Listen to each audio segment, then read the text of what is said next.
बजे सिर्फ lemon news पर। जो परसेंटेज ऑफ वोटिंग है ये बम्पर माना जाता है। मरते किसान और सोती सरकार। नमस्कार, मैं प्रशांत आंग्रे और आप तमाम दर्शकों का स्वागत है लेमन प्राइम टाइम हर रात 9 बजे।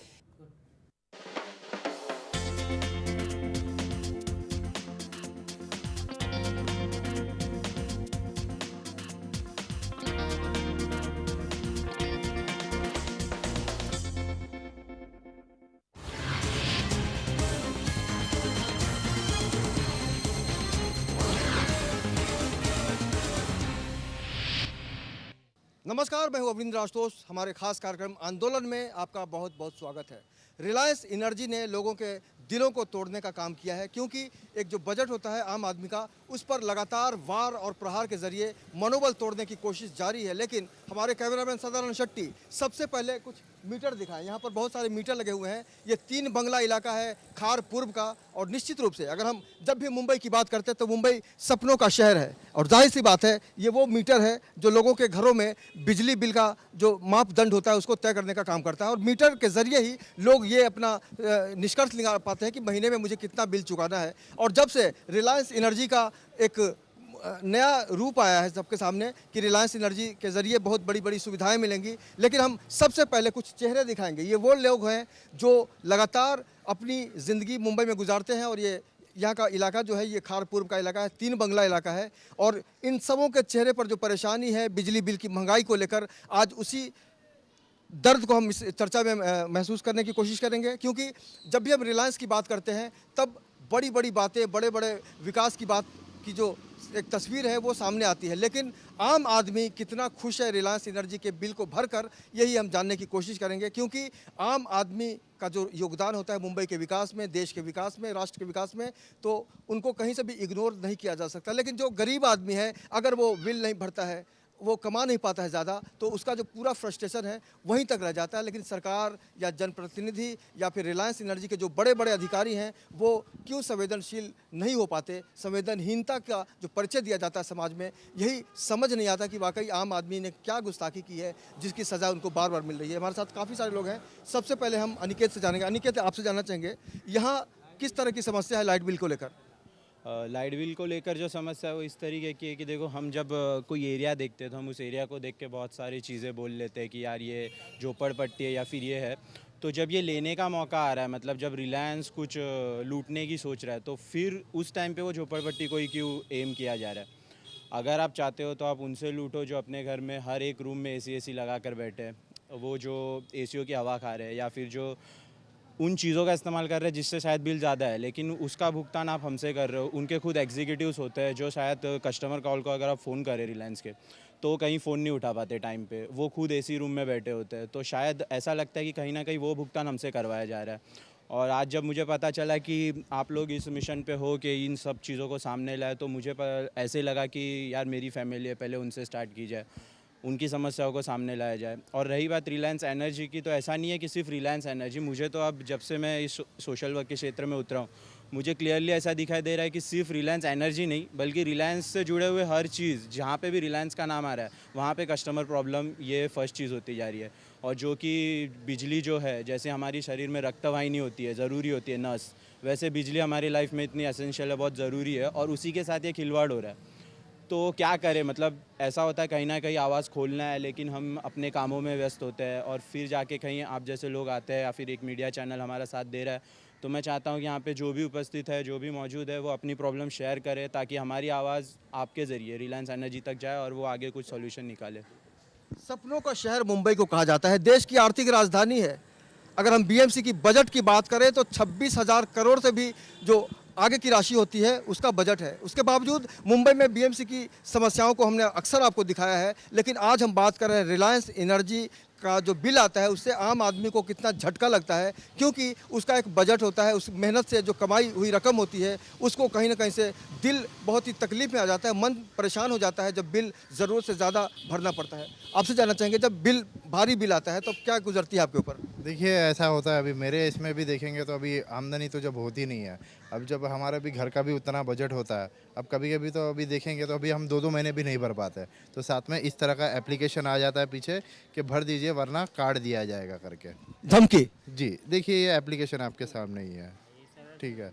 तो इसीलिए क्या अभी हमारा भी यही है कि जो जितने मीटर्स लगे ये सारी की जाँच हो, ठीक है, क्योंकि हमें अभी से नहीं, क्योंकि अभी बार ग्राफ भी अगर मैं इसमें देखूं, क्योंकि बार ग्राफ में आप देखेंगे कभी कम है कभी ज़्यादा है, कभी कम है कभी ज़्यादा, तो इतना फ्लो कैसा होता है, हम जबकि इतना इस चीज़ इस्तेमाल ही नहीं करते। तो अभी ऐसे नहीं कि अब चलो अनपढ़ है तो आप लूटेंगे तो वो बात अलग है। अब ठीक है, अब कुछ तो अभी हम लोग भी पढ़े लिखे लोग हैं, समझ में आता है, ठीक है, ये ग्राफ क्या बता रहा है। महंगाई तो समझ में सबको आती है, पढ़ा लिखा होना ज़रूरी नहीं है। बिल्कुल बिल्कुल। तो इसीलिए क्या बस यही रिक्वेस्ट है क्या कि जो भी है सारी मीटरों की जाँच हो और इसका जो सोल्यूशन हो सकता है वो निकले। मीटर की जांच होनी बहुत ज़रूरी है, क्योंकि मीटर की जो स्पीड है वो कौन तय करता है, क्यों हमारा बिल बार बार अलग अलग संख्या में आता है, अलग अलग राशि को लेकर आता है, क्योंकि हमें ऐसा लगता है कि यानी हमें मतलब आम आदमी की भावनाओं को हम आपको उजागर कर रहे हैं, और आंदोलन का मकसद ही है कि आम आदमी की भावनाओं को आप तक पहुँचाएँ, ताकि आप जो समाज की तस्वीर है उससे अपने आप को अपडेट कर सके। हमारे साथ काफ़ी सारे लोग हैं, महिलाओं से भी जानने की कोशिश करेंगे। आपसे जानना चाहेंगे की बिजली बिल जब आता है तब तुम्ही सांगा मराठीत सांगा। आमचं बिल जास्त येतं, आमच्या घरात कोण कमावण्यावालं नाही, मी एकटी कामाला जाते तरी आम्हाला 8,900 रुपये बिल येतं, तेवढी माझी काही कॅपॅसिटी नाही भरायची, तरी पण मी आपलं इकडं तिकडं करून सनी भरते, पण आता याच्या पुढे माझं पण काम होत नाही, माझं पायाचं ऑपरेशन आहे, माझं कमावणार कोण नाही, मी एकटीच, मला नवरा नाही, मुलगा नाही, कोण नाही, ते मला जरा भारी पडतं, जरा कमी आलं बिल जरा बरं होईल। इनका कहना है कि इनके घर में कोई नहीं है, अगर कोई आता है तो वो बिजली का बिल आता है और इतना परेशान कर देता है कि इनकी जो तन्हाई है उसको कहीं ना कहीं से इनको लगता है कि हमें कोई छल रहा है, परेशान कर रहा है। और जाहिर सी बात है, सबसे बड़ा जो विलन है इनके घर में वो है आज की तारीख में बिजली बिल, रिलायंस एनर्जी का। आपसे जानना चाहेंगे, आप कितनी परेशान होती हैं? आमच्याकडे पण गेल्या महिन्यात मी पण एकटीच कमावणारी आहे, माझा मुलगा असतो पण ते टेम्पररी काम करतोय, त्यात करून एवढी गेल्या महिन्यात मी 2,700 रुपये बिल भरला आणि आत्ता 1,500 रुपये बिल आलं आहे परत। असा हे बिला भरायची काय, आपण लोकांची भांडी काम करायची, काय करायचं, पोटाला बघायचं काय, आपण हे लाईट बिला बघायची, गॅस बघायचं, काय काय करायचं। जो मुंबई किसी समस्या पर जब कोई अपघात होता है, जब कोई बड़ा आपदा आता है मुंबई के ऊपर, तो सारी पब्लिक जो है, सारी मुंबईकर एक हो जाते हैं, लेकिन आज मुंबईकर एक नहीं हो पा रहा है, क्योंकि परेशानियों ने, समस्याओं ने इस कदर उसे तोड़ कर रख दिया है, वो सिमट नहीं पा रहा है। और ज़रूरत आज है कि आम आदमी खुश हो। खुश आदमी तब होता है जब उसको पगार मिलता है ढंग से और उसका जो बजट है उसको वो पूरा कर सकता है। लेकिन आज रिलायंस एनर्जी को बिल के लेकर काफ़ी सारे लोग परेशान हैं। आपसे जानना चाहेंगे कि आप पहले और अब में कितना अंतर समझते हैं बिजली बिल जो आता है? बिल अभी 400 रुपया ज़्यादा आया है, इतना 4 बिल लेके आया मैं, तो भाई 400 रुपये का ज़्यादा ही फिगर आ रहा है। अभी हम तो देख रहे हैं ना, तो फिर अब चेंज करने वाला है, ये बाकी तो कुछ करने वाला ही नहीं मैं। अच्छा, कभी आपको ऐसा लगता है कि आपको कि कोई मेरे साथ कोई है या नहीं है? अभी तो मेरा सरकार है, कोई भी नहीं है, ऐसा तो बात नहीं है, लेकिन क्या है कि अभी तो कंटाल गया, हम तो चेंज करने वाला है अभी। ये कंटाल गए हैं, और आम आदमी जब कंटाल जाता है तो सरकारें बदल जाती है, देश की व्यवस्था बदल जाती है। आप बताइए, आप कितने परेशान हैं? मेरा तो बिल हर महीने में 300-400, अभी ये टाइम पे तो 500 रुपये ज़्यादा आया है। हाँ, लास्ट टाइम पे 910 रुपया आया था, इस टाइम पे 960 रुपया हो गया। अब आगे आगे ऐसे ही बढ़ते जाता है तो 1000 के ऊपर भी जाता है, भरने के लिए बहुत तकलीफ होता है। ये जो बिल जो है हर बार राशि बदल जाती है, तो आपको लगता है कि इसमें कुछ घपला है? जी, मैंने इसके लिए शिकायत भी की थी, तो उनके लोग आए थे यहाँ पे, चेक किए और बोलते हैं नहीं ये तो आपने इस्तेमाल किया है करके आया है करके। अब उनसे हम क्या झगड़ा करें, हम तो ऐसा नहीं किया कि चलो ठीक है अभी इनके पीछे लाठी लेके भागो। अब हमसे जो हो सकता है ठीक है किया, 2 महीने नहीं भरा, फिर पैसे जुटा के फिर हमने भर दिए। अब क्या करें, अगर बिजली नहीं होगा तो घर में हम काम कैसे करेंगे, घर का काम कैसे चलेगा। बिजली बगैर मुंबई में रहने की जो कल्पना है वो बहुत ही मुश्किल है, अकल्पनीय है। भाई साहब, आपका नाम जानना चाहेंगे? मैं गए टाइम रिलायंस, नाम बताइए पहले। सुधीर, मैं गए टाइम रिलायंस में गया था, मैं बोला साहब ये इतने हम लोग का तो 700 रुपया बिल आया था, अभी ये 1200 रुपया तक बिल आ रहा है, तो वो सीधा बोल दिए कि ये हमको नहीं मालूम। तो हाँ, रीडिंग वाला को पूछा कि बाबा ये क्या रीडिंग ले रहा है, तो बोलता है ये रीडिंग बराबर ले रहा है, जो तुम जला रहे उतना ही ले रहा है। बोले क्या हम लोग के पास है, देखो ना, ये आके देखो तुम। हम खुला बताए कि ये ऐसा ऐसा प्रॉब्लम है, हम लोग का कमाई क्या है, ये क्या बिल भरेंगे। उसके अच्छे पहला था वो हम लोग का अच्छा था, ये हम लोग का समस्या है। ये सब गरीबी है, सब गरीबी से ये आयल है। अभी इतना बिल भरेगा, कौन भरेगा इतना बिल। तो वो सीधा जवाब देता हमको नहीं मालूम, हमको तो देना ही देना है तुमको, नहीं तो हम बिजली कट करेंगे। ये जो तरीका है रिलायंस वालों का, उससे आप समझ सकते हैं कि उनकी मानसिकता में कितनी परिपक्वता है। आप आम आदमी से उम्मीद करते हैं कि हमें कोई हेल्प मिल जाए, तो आपकी उम्मीद पूरी हो सकती है, लेकिन आप रिलायंस एनर्जी से अगर उम्मीद करते हैं तो शायद आपको अलग जवाब मिले। बहुत सारे लोग हैं, परेशान हैं। 3 बंगला इलाका है ये खार ईस्ट का। भाई साहब, आपका नाम जानना चाहेंगे? हाँ, अभय कुमार सिंह। अभय जी, ये बताइए आप कितने मतलब परेशान हैं या आप खुश हैं रिलायंस एनर्जी से? सर, हम तो रिलायंस एनर्जी से परेशान है और खुश कुछ भी नहीं है।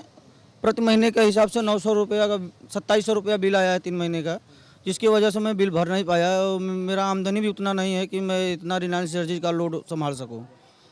अगर हम बिजली की बात करें, जैसे 6 महीना पहले और अब में, 1 साल पहले और अब में कितना अंतर आया है? बहुत अंतर आया है, इतना अंतर नहीं आना चाहिए। महीने का 250-300 रुपया बिल आता था, अभी महीने का 900 आ रहा है। 2710 रुपया बिल आया मेरा। अब बताओ, मैं अपने लड़के का फीस भरूँ, राशन दुकान देखूं कि अब रिलायंस एनर्जी का बिल देखूं? बिल भरना ज़रूरी समझूं मैं या बच्चे की जो फीस होती है उसको भरूं? ये जो सवाल है अपने आप में यही समझाता है, दर्शाता है कि हम इतने मजबूत नहीं हो पाए हैं आर्थिक रूप से कि हम हर समस्या का समाधान निकाल सकें, क्योंकि हमारा आधार जो है वो पंगु हो गया है। क्योंकि सरकारी जो सोच है, सरकारी सोच में जो खामियां हम निकालने की बात करते हैं, तो सबसे बड़ा खामियाजा इन लोगों को भुगतना पड़ता है जो कि मुंबई के आम आदमी हैं। और ये सब मुंबई के आम आदमी होने के साथ साथ एक नागरिक, जिम्मेदार नागरिक होने का फ़र्ज भी निभाते हैं। आप लोग टैक्स भरते हैं? हाथ उठा के बताइए कौन कौन लोग टैक्स भरते हैं। तो मुंबई में तो टैक्स भरने वाले लोगों को के साथ अगर इस तरह का भेदभाव होता है रिलायंस एनर्जी की तरफ से, तो समझा जा सकता है कि उसके अंदर इमोशन नाम की कोई भी चीज़ नहीं है। जाहिर सी बात है, आज अंबानी का जो नाम है उससे ही पता चलता है, एक भरोसेमंद नाम, एक विश्वसनीय नाम, लेकिन आम आदमी के मन में वो विश्वास नहीं हो पा रहा है रिलायंस को लेकर, क्योंकि जब तक आप किसी के प्रति रिलायबल होने की कोशिश नहीं करेंगे तब तक एक विश्वसनीयता जो होती है उस पर लगातार सवाल उठते रहते हैं। और यही सवाल हम आज जानना चाहते हैं कि 3 बंगले के लोग जो हैं यहाँ पर कितनी परेशानी महसूस करते हैं जब बजट हिल जाता है। आपसे जानना चाहिए, यहाँ लोगों की जो कमाई है लगभग फिक्स होती है सबकी, लेकिन बिजली बिल फिक्स नहीं है, तो उसको किस नज़रिए से देखते हैं आप लोग? ये मुझे एक तरीके का रिलायंस का खेल ही लगता है। जैसे कि आप देखोगे, अगर एक तरफ उनकी जो भी मुंबई इंडियंस की टीम खरीदी उन्होंने, वहाँ पे वो ये प्रचार करते हैं कि एजुकेशन फॉर ऑल, EFA करके उनका खुद ब्रांड है जो उनके टी-शर्ट। पहले आपको बता दूं, ये जो है ना अनिल अंबानी, मुकेश अंबानी 2 भाई हैं। ये अनिल अंबानी की कंपनी है जो भी है, लेकिन एक ऐसा हो रहा है कि एक पारिवारिक खेल, मैंने जो बोला ना, एक पारिवारिक खेल हो रहा है कि एक तरफ से एक चीज़ को बढ़ावा दिया जा रहा है और दूसरी तरफ लोगों को यही कंफ्यूज किया जा रहा है कि वो किसे अहमियत दे। क्योंकि जब कोई माँ बाप, अगर मैंने खुद अपने माँ बाप की सोचूँ या किसी और की, जब वो कमाते तो उनका पहला नज़रिया होता है कि हम अपने बच्चों का अच्छा शिक्षण दें, हम अपने बच्चों को अच्छा खाना दें। महंगाई बढ़ती जा रही है, उस हिसाब से फ़ीस भी बढ़ती जा रही है, और उस पर ये जो बदलता हुआ अमाउंट होता है इलेक्ट्रिक बिल का, उसमें ये हो जाता है कि माँ बाप इस परेशानी में होते हैं कि हम कितने पैसे कौन से काम के लिए रखें, क्योंकि हर महीना उनको वो चेंज करना है, बजट बन नहीं पाता है। इस वजह से ऐसे हो जाता है कि कभी कभी कुछ बजट ऊपर नीचे होने की वजह से बहुत सारे लोगों को मैंने देखा, बच्चों की फ़ीस नहीं भर पाते, बहुत सारे लोग बच्चों के ट्यूशन छुड़ा देते हैं। अब ये कहीं ना कहीं उनकी दूसरी तरफ के जो हिस्सा है कि एजुकेशन फॉर ऑल, उसके खिलाफ जा रहा है। तो क्यों ना हमारे परिवार से खेल खेलने से बेटर है आप अपने परिवार के बीच जो खेल चल रहे हैं उसे रोक दो, और वो अगर रुक जाए तो दोनों बैठ के कोई कॉम्प्रोमाइज़ कर लो कि हाँ एजुकेशन फॉर ऑल ज़रूरी है या फिर ये एनर्जी का बिल जो है वो बढ़ाना घटाना ज़रूरी है। तो शायद एक डिसीजन निकल जाए, और अगर उनके परिवार का ये जो मैटर है सॉर्ट आउट हो जाए तो हम सबके परिवार भी शांति से एक अपना बजट बना के जी सकते हैं। एक जो कल्पना होती है कि पूरा परिवार का जो सदस्य है बहुत ही शांति से है, सुकून से है, लेकिन अंबानी बंधु जो हैं वो अपने परिवार की सोच रहे हैं, और आम आदमी भी इस देश का एक बहुत ही अहम हिस्सा है। हर इंसान कहीं ना कहीं से अपनी रोजी रोटी के लिए स्वतंत्रता प्राप्त करके काम करने की कोशिश करता है, और ये अधिकार संविधान ने भी दिया है, आज़ादी की अभिव्यक्ति भी हमें प्राप्त है। लेकिन वो आज़ादी कब मिलेगी? जब हम महंगाई से लड़ पाएंगे या फिर महंगाई को बिल्कुल हम अलग थलग कर पाएंगे, लेकिन लगातार रिलायंस एनर्जी के बिल को लेकर हम लोगों की राय जानने की कोशिश कर रहे हैं कि आम आदमी कितना परेशान होता है। आपसे जानना चाहेंगे कि जब एक बिल आता है तो आपका जो बजट है उस पर कितना असर पड़ता है? तो असर पड़ता है ना। अभी अभी ये महीने में अपन समझ 600 रुपया बिल भरे, अपन वो हिसाब से चले। अगले महीने में डायरेक्ट एकदम से 1000 रुपया 1500 रुपया बिल डालेंगे, तो बाकी का तो है। अभी बच्चे लोग का स्कूल का फीस है, बाकी अपना जो भी बजट है वो बजट हिल जाता है सब। फिर उनका कहना क्या होता है, यूनिट का भी कैसा है, वो अपने दिल से मांगता है वैसा मार के चले जाते थे। 600 रुपया बिल ये महीने में आया, अभी वही तो यूज़ कर रहा हूँ मैं, पंखा यूज़ कर रहा हूँ, ट्यूबलाइट यूज़ कर रहा हूँ, जो यूज़ कर रहा हूँ वही 600 रुपया तुम ये महीने में भेजे, अगले महीने डायरेक्ट 1000 रुपया बिल भेजे। क्या हिसाब से, मतलब तुमने यूनिट क्या चेक किया? वही परेशानी होती ना हर टाइम पे। अभी 600 आया, फिर 1000 आ गया, फिर अगले महीने वापस 700 भेजेंगे, फिर वापस उसके अगले महीने 1500 भेजेंगे। ये कैसा चल रहा है उन लोगों का राजकारण, वो समझ में ही नहीं आ रहा। वो अभी काफ़ी घपला लगता है आपको? हाँ, सीधे बैठे। अभी इस महीने में 600 रुपया बिल तुमने भेजा, अगले महीने तुम डायरेक्ट 1000 रुपया भेज रहे। क्या मैं अभी दूसरा लाइट कोई यूज़ कर रहा है क्या? वही है ना, जो पंखा फैन जो चल रहा है, टीवी वही चल रहा है ना, दूसरा कुछ तो चल रहा ही नहीं ना। अगर दूसरा कुछ चलता तो तुम 1000 रुपया बिल भेजते तो ठीक है। वो हिसाब से वो भी बिल ज़्यादा आ रहा है, इसीलिए हम लोग ने अनिकेत को बोला बाबा रिलायंस को जरा कंप्लेंट करने है, रिलायंस के बारे में बिल बहुत ज़्यादा आ रहा है, पब्लिक सब परेशान है। भाई इधर आम आदमी लोग बेचारे बर्तन मांजने वाले, उन लोग को 1000-1500 रुपया पगार है, उन लोग वो पेमेंट आएगा तो अगर लाइट बिल भरेगा तो खाएंगे क्या वो लोग? फिर लाइट बिल भरेंगे तो खाएंगे क्या, ये सवाल बहुत ही अहम हो गया है। और इसमें जो एक दर्द है, एक इसके अंदर एक इमोशन छिपा हुआ है, उसको आप महसूस कर सकते हैं। लेकिन सरकार या रिलायंस के जो लोग हैं वो कब इस दर्द को महसूस कर पाएंगे कि मुंबई का हर आदमी सुकून से दो रोटी खाने के बाद चैन की नींद सो सके। लेकिन बिजली का जो झटका लगातार लग रहा है, यही हम जानने की कोशिश कर रहे हैं। मैडम, आपसे जानना चाहेंगे कि आप बिजली का बिल आता है तो क्या समझती हैं, आप क्या सोचती हैं? मैं सोचती हूँ इतना सारा, पहले बहुत कम आता था, BSC वाले थे, अभी तो 1200-1300 हम लोग का बिल आ रहा है। हम लोग के घर में कुछ नहीं, खाली टीवी है, फ्रिज है और पंखा है, बाकी कुछ नहीं। तो भी हम लोग को 1200, 1300, 1500 बिल आ रहा है। हमारा आदमी खाली एक आदमी कमाने वाला है, मतलब 2 जन खाने वाले, तो एकदम टेंशन हो जाता है कि बिल भरेंगे या घर में खर्चा चलाएगी। जब बिल इनके घर में आता है, इनकी टेंशन से दोस्ती हो जाती है, और ये जो दोस्ती है कहीं ना कहीं से दुश्मनी का रोल निभा रही है। हम लगातार जानने की कोशिश कर रहे हैं कि बिजली बिल को लेकर खार ईस्ट 3 बंगला इलाके के लोग कितना मायूस हैं, परेशान हैं। आपसे जानना चाहेंगे कि आप अब क्या सोच रहे हैं, आगे आंदोलन वगैरह करेंगे? नेता लोग तो करते हैं, जनता आंदोलन करेगी? करना ही पड़ेगा, आंदोलन तो करना ही पड़ेगा ना। अभी और कितना 400 रुपये का फर्क बोले तो बहुत भारी है। जो लोग आंदोलन करेंगे हाथ उठा के बताइए, आंदोलन जो लोग भी करेंगे। तो आंदोलन के जरिए रास्ता बनाया जाता है इस देश में, चाहे वो नेता हो, आम आदमी हो, या फिर कोई भी एक अच्छी सोच रखने वाला इंसान हो। आंदोलन का एक सहारा लेना पड़ता है, और यही हमारे कार्यक्रम का उद्देश्य है कि आंदोलन के ज़रिए एक ऐसा रास्ता ढूंढा जाए जिसके ज़रिए हमारी समस्याओं को विराम मिल पाए। और निश्चित रूप से आज हम इस आंदोलन कार्यक्रम में ये देखने की कोशिश कर रहे हैं, जानने की कोशिश कर रहे हैं, समझने की कोशिश कर रहे हैं कि आम आदमी की भावनाओं के साथ सरकार या रिलायंस का जो एक रवैया है उसमें कब बदलाव आएगा। आपको लगता है कि सरकार गरीबों के बारे में कुछ सोचकर निदान निकालेगी? पता नहीं, हम बचपन से बड़े हो गए। और रही बात डेवलपमेंट तो डेवलपमेंट वो तो रही गया। और दूसरी बात ये है, अभी हम लोग पूरा बचपना निकल गया हमारा यहाँ पे, लेकिन आज तक कोई डेवलपमेंट नहीं हुआ है। हम लोग भी आज, मेरी उम्र लगभग अभी 28-29 साल हो गई है, बचपन से सुनते आ रहा हूँ डेवलपमेंट होगा, लेकिन हम लोग आज भी इसी झुग्गी में हैं। जब हमारे माता पिता थे, जब उन लोग जब यहाँ पे आए थे, उस दौर से आज तक सुनते हैं कि इस एरिया में विकास होगा, लेकिन आज तक किसी नेता ने कोई विकास का सोचा नहीं। जब भी इलेक्शन आते हैं हाथ उठाते, टाटा बाय बाय करके सब निकल जाते हैं, और पब्लिक वहीं की वहीं धरी रह जाती है। अच्छे दिन कब आएंगे, आपको क्या लगता है? आपने कभी सोचा है? जी नहीं, पता नहीं। अभी इसकी तो आशंका, अभी जब तक ये सरकार काम करना शुरू नहीं करेगी, पता नहीं चलेगा क्या कि विकास होगा या नहीं होगा। कि ये आने वाले भी 5 साल या ऐसे ही निकल जाएंगे, फिर राज्यसभा का इलेक्शन आएगा, वो भी यही सारी कुछ बताएंगे कि हम ये करेंगे, वो करेंगे, विकास करेंगे, लेकिन तब भी हमें कोई आशा नहीं है, क्योंकि हम खुद थक गए नेता लोग से कि लगता नहीं कि इस एरिया में कोई विकास होगा करके। ये थक चुके हैं और कुंठित हो चुके हैं। इनको नहीं लगता कि विकास होगा, क्योंकि इन्होंने बचपन से जवानी तक का जो एक सफ़र है उसको तय कर लिया है, लेकिन अब तक बहुत ज़्यादा परिवर्तन ये महसूस नहीं कर पा रहे हैं।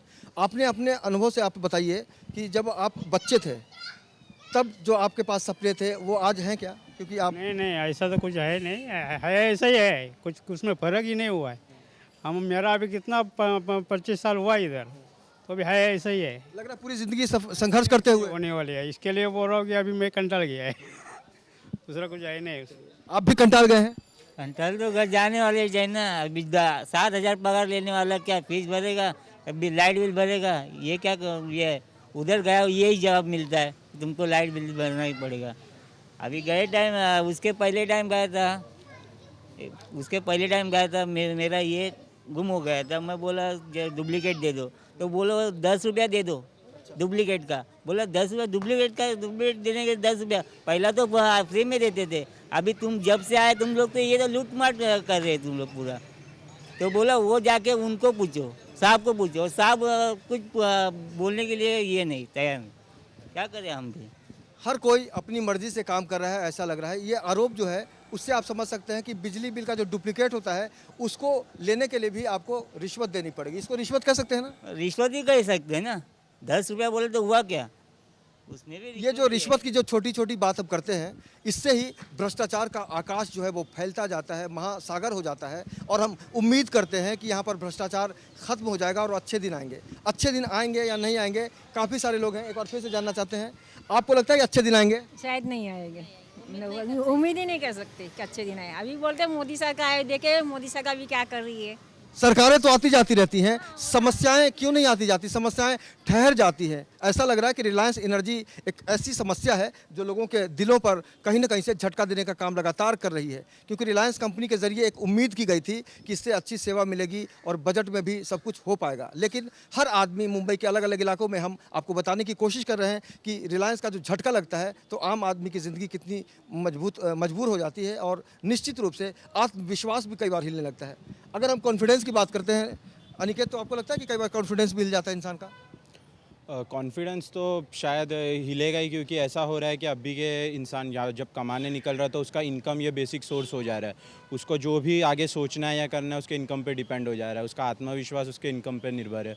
और जब इनकम या बजट ही इतना हिल जा रहा है कि इंसान को सोच ही नहीं पा रहा है आगे, तो उसका आत्मविश्वास वो कहीं तो धंसता जा रहा है। और उसी वजह से शायद देश में ऐसी बहुत सारी चीज़ें हो सकती है, जैसे कि हम मानते ही है भारतवर्ष में बहुत सारे टैलेंट होते हैं, लेकिन वो टैलेंट क्यों खो रहा है? क्योंकि एक बाप जब खर्चा करने की सोच रहा है तो अपने बच्चों के टैलेंट पे करने के बजाय शायद यहाँ पे इन्वेस्ट कर रहा है।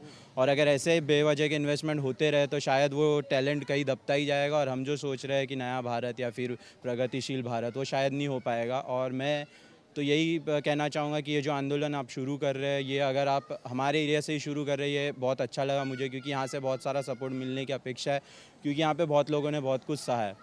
और एक ही मैसेज है कि अगर रिलायंस एनर्जी सोचते हैं कि उन्होंने जो इस्टेब्लिशमेंट की है खुद की कंपनी, वो अगर भारतवर्ष की प्रगति के लिए की है, तो उन्हें ये भी बारीकी से सोचना होगा कि उनके इस लार्ज अमाउंट का इलेक्ट्रिक बिल के वजह से कहीं ये असर ना पड़े कि भारत की जो प्रगति है वही रुक जाए और उनकी प्रगति बस चलते रहे। बहुत अच्छी बात आपने कही। भारत की प्रगति जो है उसको लेकर आशावान हुआ जा सकता है और हमारा जो भविष्य, हमारे जो कल के बच्चे हैं, छोटे मोटे बच्चे हैं, उनके पास एक सपना होता है और सपनों को साकार करने का काम गार्जियंस का होता है। ये सारे वही लोग हैं जो अपना जो भविष्य है उसमें कहीं ना कहीं से खुशी की तलाश करते हैं। लेकिन ये जो सिस्टम है, ये जो प्रशासन है, ये जो सरकार है और जो कंपनियां हैं जिसके ज़रिए हम आगे बढ़ने की बात करते हैं, सुख सुविधा प्राप्त करने की बात करते हैं, हर बार हमें छला जाता है आम आदमी समझकर, गरीब समझकर, मजबूर समझकर। लेकिन जब आम आदमी उठता है तो आंदोलन का रास्ता अख्तियार करता है और आंदोलन के ज़रिए ही एक नया मार्ग तलाशा जाता है और कहीं ना कहीं से ये उम्मीद की जाती है कि अब आज़ादी मिलेगी। भले ही हमारा देश आज आज़ाद है, लेकिन आज भी हम अपनी ही समस्याओं में अक्सर ये महसूस करते हैं कि गुलामी हमारी ख़त्म नहीं हुई है। आपको लगता है कि कभी भी हमको जो आज़ादी होनी चाहिए, आज़ाद जो शब्द है, वो अभी हम एहसास नहीं कर पाए हैं? नहीं, ऐसा तो है ही नहीं। कभी आज़ाद तो होएगा, भरोसा नहीं है, अभी कुछ बोल नहीं सकता है। आज़ाद देश के गुलाम लोग हो गए सब। आपको लगता है कि आप आज़ाद हैं या गुलाम हैं? आज़ादी किधर है, ये गुलामी ही है ना। इसमें तो गुलामी की बात हो गई है। जब से रिलायंस आया, जब से हम लोग का यही चाल है कि ये गुलामी की तरह ही जी रहे हैं हम लोग।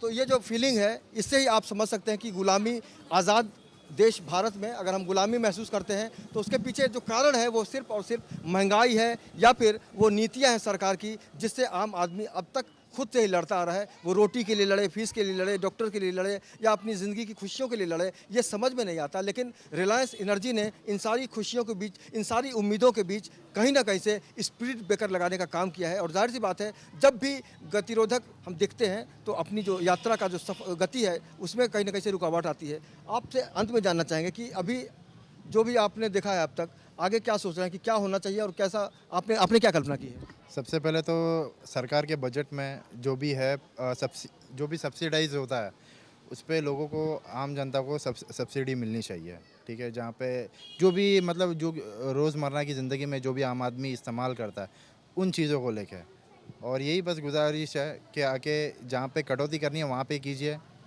आम आदमी या गरीबों को ना ठगे, बस।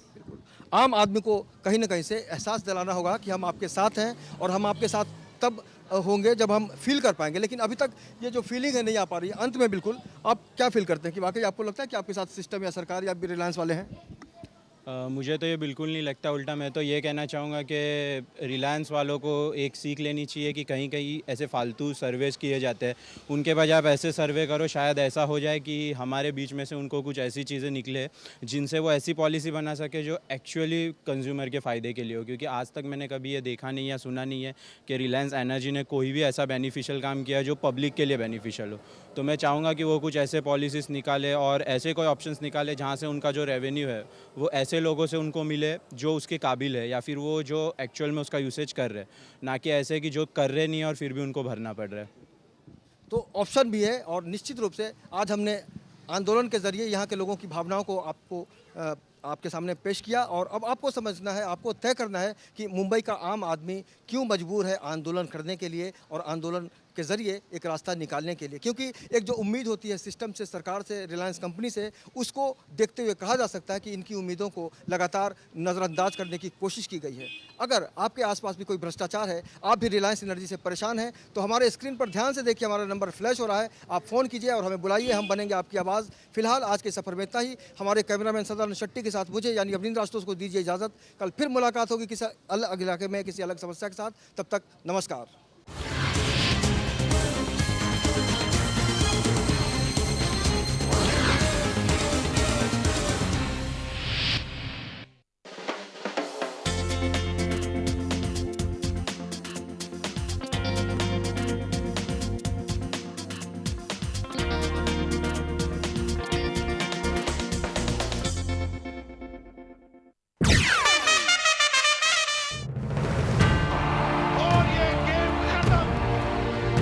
आठ टीमें,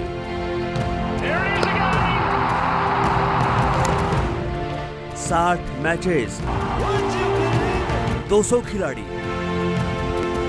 और सिर्फ एक लक्ष्य।